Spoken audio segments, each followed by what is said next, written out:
ਅੱਛਾ ਯਾਰ, ਇੱਕ ਦੌਰ ਉਹ ਸੀ ਕਿ ਜਦੋਂ ਅਮੀਰ ਆਦਮੀ ਆਪਦੇ ਗਮੰਡ ਗਰੂਰ ਤੇ ਆਪਦੇ ਪੈਸੇ ਦੇ ਜ਼ੋਰ ਦੇ ਉੱਤੇ ਆਪਦੀ ਸ਼ੈਤਾਨੀ ਤਸਕੀਨ ਨੂੰ ਪੂਰਾ ਕਰਨ ਵਾਸਤੇ ਗਰੀਬ ਆਦਮੀ ਦੀ ਬੱਚੀ ਨੂੰ ਨਚਾਉਂਦਾ ਸੀ ਔਰ ਆਪ ਬਹਿ ਕੇ ਵੇਖਦੇ ਸਨ।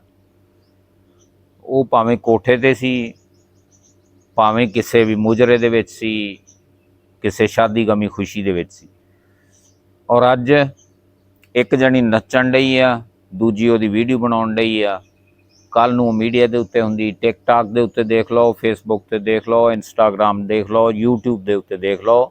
ਅੱਜ ਅਮੀਰਜ਼ਾਦੀਆਂ ਜਿਹੜੀਆਂ ਹੈਗੀਆਂ ਨੇ, ਉਹ ਆਪਦੇ ਸਿਰਾਂ ਤੋਂ ਦੁਪੱਟੇ ਲਾ ਕੇ ਔਰ ਲਿਬਾਸ ਇਸ ਕਿਸਮ ਦਾ ਕਿ ਨੰਗੀ ਔਰਤ ਦੇਖਣ ਦਾ ਤਸੱਵਰ ਹੁੰਦਾ, ਇਸ ਕਿਸਮ ਦੇ ਲਿਬਾਸ ਪਾ ਕੇ ਉਹ ਆਪਣੇ ਆਪ ਨੂੰ ਡਾਂਸ ਕਰਕੇ ਅਪਲੋਡ ਕਰਦੀਆਂ ਨੇ ਔਰ ਉਹ ਰਿਕੁਐਸਟ ਕਰਦੀਆਂ ਨੇ ਕਿ ਸਾਡੇ ਪੇਜ ਨੂੰ ਫਾਲੋ ਕਰੋ, ਸਾਨੂੰ ਆਪਦੇ ਯਾਰਾਂ ਬੇਲੀਆਂ ਨੂੰ ਸ਼ੇਅਰ ਕਰੋ, ਅਸੀਂ ਕਿੱਦਾਂ ਦੀਆਂ ਲੱਗਦੀਆਂ ਜੇ ਸਾਡੇ ਉੱਤੇ ਕਮੈਂਟਸ ਕਰੋ।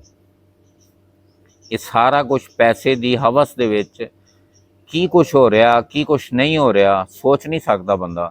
ਅੱਲਾਹ ਤਾਲਾ ਦੀ ਜ਼ਾਤ ਸਾਡੇ ਦੇਸ਼ ਦੀਆਂ ਸੋਹਣੀਆਂ ਪਿਆਰੀਆਂ ਸ਼ਰਮਾਂ ਵਾਲੀਆਂ ਧੀਆਂ ਭੈਣਾਂ ਨੂੰ ਆਪਦੇ ਹਿਫਜ਼ੋ ਅਮਾਨ 'ਚ ਰੱਖੇ, ਸਾਡੇ ਇਸ ਸੋਹਣੇ ਮੁਲਕ ਨੂੰ ਆਪਦੇ ਹਿਫਜ਼ੋ ਅਮਾਨ 'ਚ ਰੱਖੇ। ਜਿਹੜੇ ਬੱਚੀ ਦਾ ਜਿੱਥੇ ਮਕਾਮ ਆ ਉਹਨੂੰ ਉਸ ਥਾਂ ਦੇ ਉੱਤੇ ਰੱਖੇ।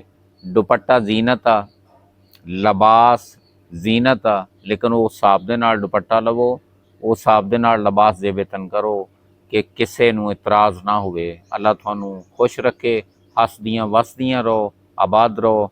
ਅੱਲਾਹ ਹਾਫਿਜ਼।